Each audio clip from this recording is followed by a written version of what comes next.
നമ്മളിൽ പലർക്കും എപ്പോഴെങ്കിലുമൊക്കെ തോന്നിയിട്ടുള്ള പക്ഷെ എന്താണിതെന്ന് ശരിക്കും പിടികിട്ടാത്ത ഒരുതരം തീവ്രമായ ഒരു അവസ്ഥയുണ്ടല്ലോ, അതിനെക്കുറിച്ചാണ് നമ്മളിന്ന് സംസാരിക്കാൻ പോകുന്നത്. ഒന്ന് ആലോചിച്ചു നോക്കൂ, എപ്പോഴെങ്കിലും നിങ്ങളുടെ ജീവിതത്തെ മൊത്തത്തിൽ പിടിച്ചുകൊലുക്കിയ ഒരു ക്രഷ് ഉണ്ടായിട്ടുണ്ടോ?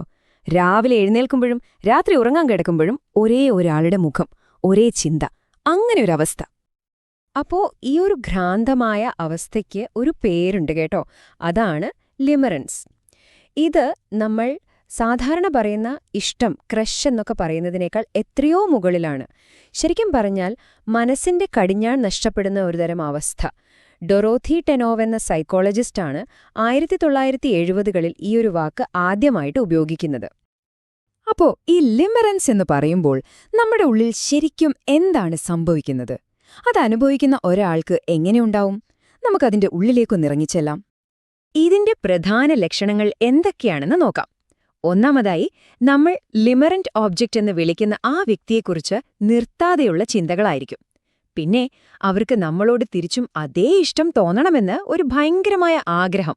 അവരുടെ ഒരു നോട്ടം, ഒരു വാക്ക്, അതുമതി നമ്മുടെ അന്നത്തെ ദിവസം സന്തോഷത്തിലാകാനും അല്ലെങ്കിൽ ആകെ തകർന്നു പോകാനും.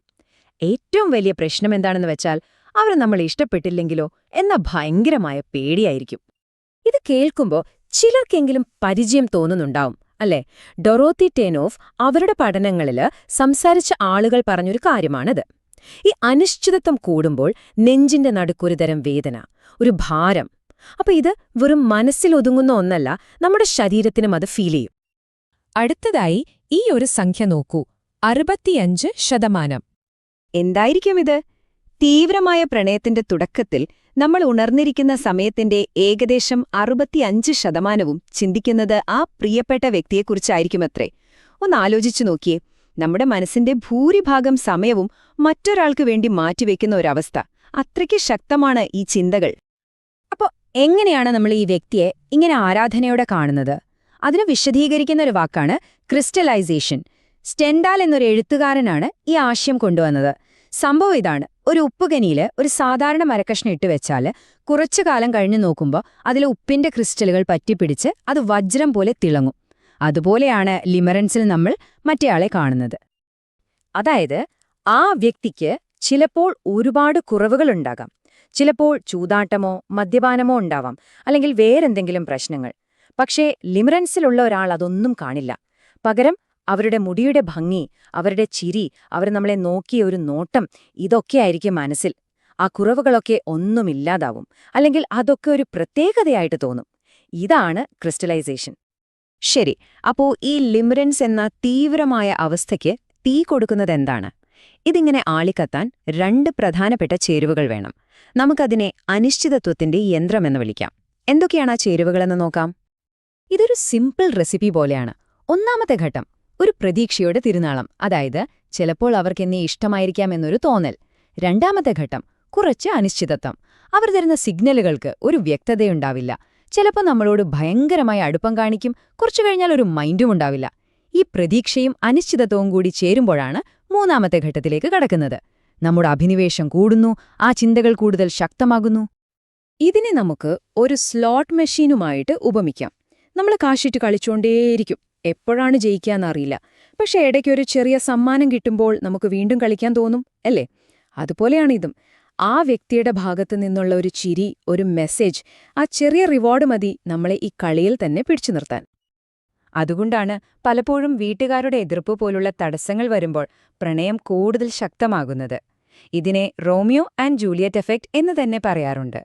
തടസ്സങ്ങൾ കൂടുന്തോറും ആ ബന്ധം നിലനിൽക്കുമോ എന്ന അനിശ്ചിതത്വം കൂടുന്നു. അതോടെ ലിമറൻസും ശക്തമാവുന്നു. അപ്പോ ഇവിടെ വളരെ പ്രധാനപ്പെട്ടൊരു ചോദ്യം വരുന്നുണ്ട്. ഈ ലിമറൻസ് എന്ന് പറയുന്നത് യഥാർത്ഥ സ്നേഹം തന്നെയാണോ, അതോ അതിൽ നിന്ന് വ്യത്യസ്തമായ എന്തെങ്കിലുമാണോ? നമുക്ക് നോക്കാം.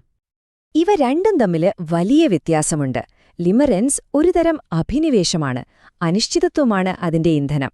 എന്നാൽ യഥാർത്ഥ സ്നേഹം, അതായത് സഹവർത്തിത്വ സ്നേഹം എന്ന് പറയുന്നത് ആഴത്തിലുള്ള അടുപ്പവും പരസ്പരമുള്ളൊരു കമ്മിറ്റ്മെന്റുമാണ്. ലിമറൻസ് ഒരു റോളർ കോസ്റ്റർ റൈഡ് പോലെയാണ്. ചിലപ്പോൾ ഭയങ്കര സന്തോഷം, ചിലപ്പോൾ അതിലും വലിയ ദുഃഖം. പക്ഷേ യഥാർത്ഥ സ്നേഹം ശാന്തമാണ്, സ്ഥിരതയുള്ളതാണ്. ലിമറൻസിൽ നമ്മൾ കാണുന്നത് ആ വ്യക്തിയുടെ ഒരു പെർഫെക്റ്റ് രൂപമാണെങ്കിൽ, സ്നേഹത്തില് ആ വ്യക്തിയെ അവരുടെ കുറവുകളോടെ തന്നെ നമ്മൾ മനസ്സിലാക്കുകയും സ്നേഹിക്കുകയും ചെയ്യും. ഏറ്റവും പ്രധാനം, ലിമറൻസ് സാധാരണ 1-2 വർഷം കൊണ്ട് അവസാനിക്കും. എന്നാൽ സ്നേഹം ഒരു ജീവിതകാലം മുഴുവൻ വളർന്നുകൊണ്ടേയിരിക്കും. ശരി, ഇത്രയും തീവ്രമായ ഈ അവസ്ഥ എന്നെങ്കിലും അവസാനിക്കുമോ? തീർച്ചയായും. ലിമറൻസ് ഒരിക്കലും എന്നേക്കുമായി നിലനിൽക്കില്ല. അതിന്റെ അവസാനം എങ്ങനെയായിരിക്കുമെന്ന് നോക്കാം. സാധാരണയായി 3 വഴികളാണ് ഇതിന്റെ അവസാനത്തിനായിട്ടുള്ളത്. ഒന്ന്, സാക്ഷാത്കാരം. അതായത് നിങ്ങൾ ആഗ്രഹിച്ച പോലെ ആ ബന്ധം തുടങ്ങി. അപ്പൊ പിന്നെ അനിശ്ചിതത്വമില്ലല്ലോ. ലിമറൻസ് പതിയെ യഥാർത്ഥ സ്നേഹത്തിന് വഴിമാറും. രണ്ടാമത്തെ വഴി നിരാശയാണ്. ആ വ്യക്തിക്ക് നിങ്ങളെ ഇഷ്ടമല്ല എന്ന് പൂർണ്ണമായി ബോധ്യപ്പെടുന്നു. എല്ലാ പ്രതീക്ഷയും തീരുമ്പോൾ ലിമറൻസും അവസാനിക്കും. മൂന്നാമത്തേത് കൈമാറ്റം. അതായത് നിങ്ങളുടെ തീവ്രമായ ശ്രദ്ധ ഒരാളിൽ നിന്ന് മാറി മറ്റൊരാളിലേക്ക് പോകുന്നു. പുതിയൊരു ലിമറന്റ് ഒബ്ജക്റ്റ് വരുന്നു. അപ്പോ ഇത്രയൊക്കെ കേൾക്കുമ്പോൾ ഇതെന്തോ വലിയൊരു മാനസിക പ്രശ്നമാണെന്നൊന്നും കരുതരുത്. ലിമറൻസ് ഒരു മാനസിക രോഗമല്ല. അത് ചിലപ്പോൾ നമ്മളെ വല്ലാതെ വിഷമിപ്പിച്ചേക്കാം, നമ്മുടെ ജീവിതത്തിന്റെ താളം തെറ്റിച്ചേക്കാം. എങ്കിലും മനുഷ്യർ തമ്മിലുള്ള ബന്ധങ്ങൾ രൂപപ്പെടുന്നതിന്റെ വളരെ ശക്തമായ ഒരു സാധാരണ ഭാഗം മാത്രമാണിത്. അപ്പൊ നമുക്ക് ഇങ്ങനെ ചിന്തിച്ച് അവസാനിപ്പിക്കാം. ഒരു ബന്ധം തുടങ്ങാനുള്ള എഞ്ചിൻ ലിമറൻസ് ആണെങ്കിൽ അതിന് ഇന്ധനം നൽകുന്ന അനിശ്ചിതത്വം തീരുമ്പോഴെന്ത് സംഭവിക്കും? ആ എഞ്ചിൻ ഓഫായി കഴിയുമ്പോൾ പിന്നെ ആ വാഹനത്തെ മുന്നോട്ട് കൊണ്ടുപോകുന്ന ശക്തി എന്തായിരിക്കും? അതൊരു നല്ല ചോദ്യമാണല്ലേ?